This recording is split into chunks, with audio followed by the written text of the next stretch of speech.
Okay, welcome back to this year's edition of the Daytona 500 NASCAR good old boy Blitz style. We are rocking and rolling here. We are going 4 wide, not 3 wide on the track. We're going to get ready to talk a little Daytona 500. We got the new pavement.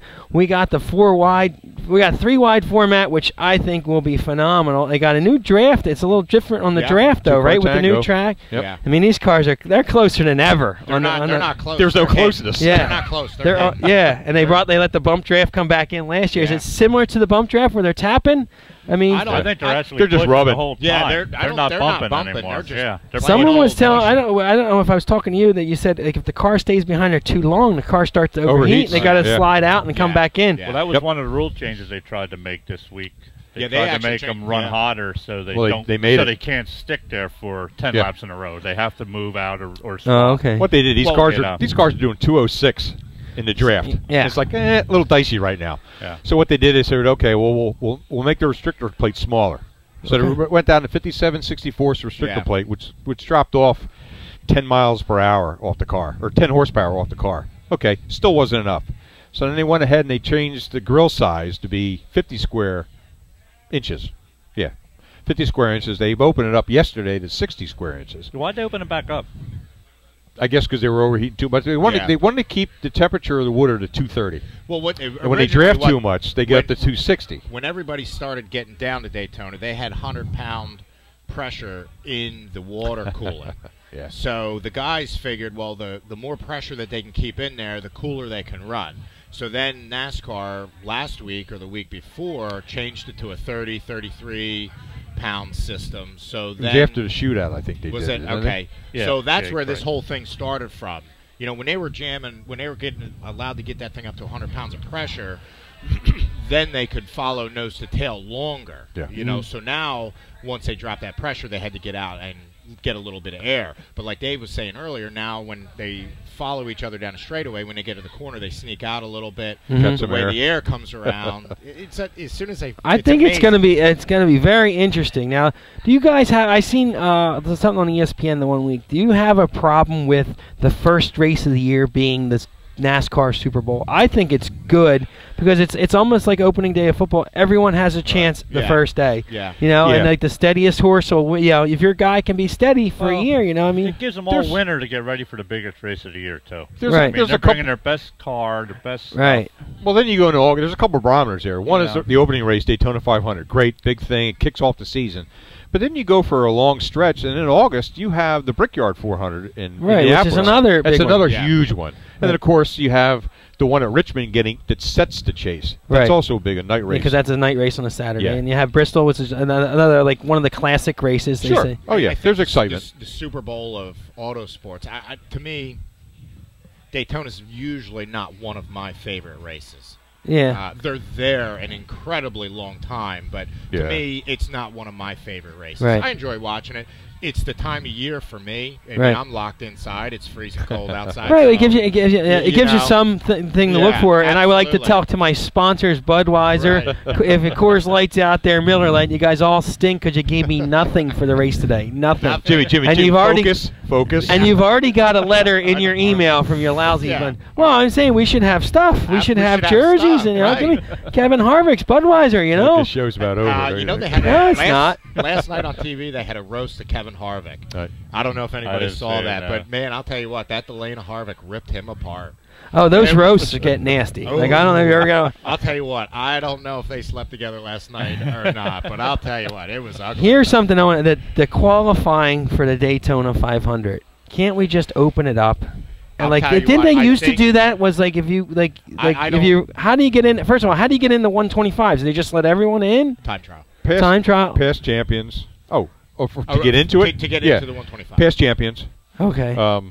People that finished that race, they have won the Daytona 500. But we watched this thing the other day. Dave comes in, he's got the day off, which, I mean, I remember years ago people used to come in, and they get ready to start. He goes, well, it's only open for 4 guys. And I was like, is it 4 guys on 125 or 4 guys? Here the thing is, though. Yeah, sorry, Russ. Go ahead. They had 2, well, it used to be the 125s, the twin 125. Right. Now it's the dual 150s. They ran 2 races for 4 cars on Thursday. That's it. That's it. It used 2 cars in the first race. It used to be the top 15. It's practice for everybody else. Listen, out of the 125s, before they did the 35 in points. Right. It was like the top 15 or yeah, but so. how can you do the 35 in points? They ain't there. There's no points. Well, the problem is, I don't mind if you go to Daytona and you say the top 15 in the points have the right to run the race. But that's it, because they still should be qualifying position. Like I could see, it's just so watered down. I understand like the 1 and the 2 time trials for the pole position and then the 2. Right. And then how do you determine which race? Is it like you pull a thing out of the hat? Like which? No, not anymore. Odd and even. Not now.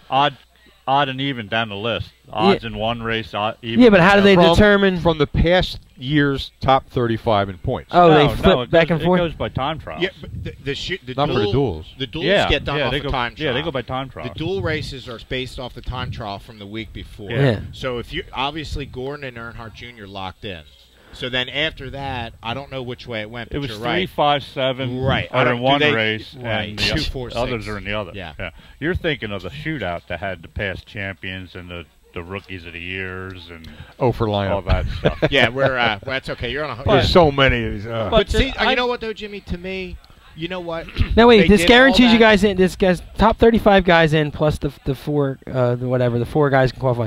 It doesn't guarantee your spot, right? Or does no, that's determined by the finish in the 125s. Right. But I still think they should open it up. The biggest farce is these teams that are buying the other team's points. Oh, that's like Steve Wallace has never run a Sprint Cup race, and yet he's guaranteed to start because his car owner bought the points off another team. That ain't say right. I'm Google.com. I'm the guy that owns Google. I come, I go, Dave, I want my buddy Dave. I want him to race. Right. You know, so we said, I only have money for 1 race, and I want him to get in here.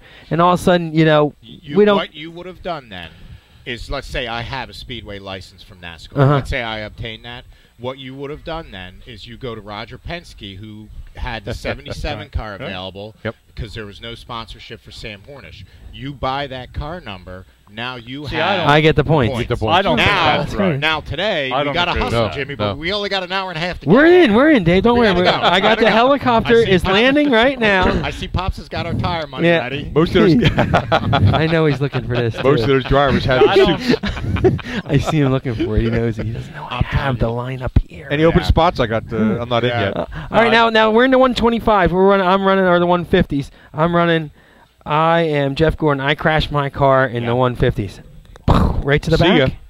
Yeah. I know Dale crashed it in practice. And so he will go to because he went to a backup car. If he was able to fix that car, he would stay up front. Oh, he could. Oh, okay. Can you explain something to me? I don't understand sure, how Junior wrecks his car in practice and has to go to the back of the 150, which I understand that. But why does he have to start in the back today?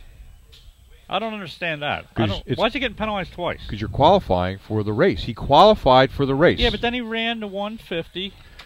But he was already in the race. But see, the thing is, and I guess I don't understand this point. I don't understand it. If you qualify on pole day on the front row, why are you even in that qualifying race? Yeah, why? Why are you even in there? That's the case. I mean, and I understand it's for cash. I know it's for money. He's out there for practice. Plus, if you win the race, they take your car again. And if he's not on the track, only half of those fans would have been there. But what happens if he ruins that car? Now he's into his 3rd car for the biggest race of the year. By the time that one car, I mean, they had that thing shipped back. They go down there with 4 cars. I'm just saying, this doesn't. I think Harvick said he wasn't going to do the last practice. He didn't need to. His car was where he wanted to. I'm not going out. Now, does he get fined for maybe not showing up? I didn't know if you had to do an appearance or not for practice. Now, if you go out and practice, could you just take out another car? No.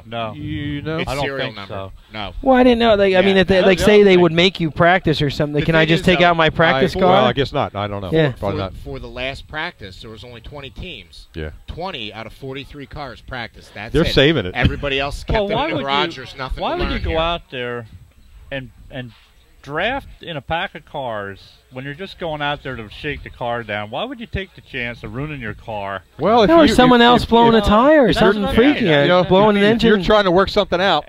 mean, you don't think you're going to be in that wreck? Like it's way too much. Too much. The risk reward. To me, is I not don't there. know. Man, I'm not a millionaire, so I guess I don't have a budget of $18 million. Some of that stuff, like all right. Well, why don't we take a risk reward? We're going to grab an icy cold Bud Light, and we'll come back with our predictions for the race and the predictions for the season. We'll be right back with some more Barroom Blitz. What a segue. This ought to be good.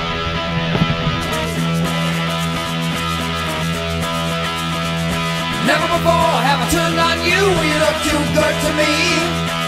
Your beady eyes that can cut me in two, and I just can't let you be. But it's a free for all, and a heart I said you.